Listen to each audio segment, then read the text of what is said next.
ചിലപ്പോൾ കുടുംബം പറയും ഞങ്ങൾക്ക് 2 വർഷം കിട്ടിയില്ല, ഒരു ലക്ഷമില്ലെങ്കിൽ സംസ്ഥാനതല ഗവൺമെന്റ് തീരുമാനിച്ചാൽ കളക്ടർ എത്രയാണ് കുടിശ്ശിക, ആ കുടിശ്ശിക ഈ ബാങ്കിലേക്ക് അടച്ച് ആധാരം തിരിച്ചെടുത്ത് ജപ്തിക്ക് ഭീഷണിയിൽ നിൽക്കുന്ന കുടുംബത്തിന്റെ കയ്യിൽ വെച്ച് കൊടുക്കുന്നതാണ് ഏക കിടപ്പാട സംരക്ഷണ നിയമം. രാജ്യത്ത് ആദ്യമായിട്ടാണ്.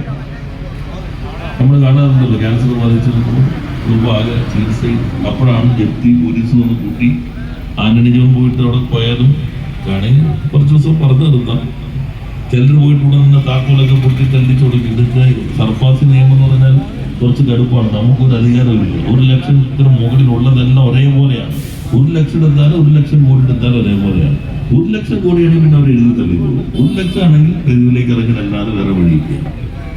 ഒരു അധികാരമില്ല, സംസ്ഥാനത്തിന് അധികാരമില്ല. കോടതിക്ക് പോലും നിയന്ത്രിതമായ അധികാരമാണ്.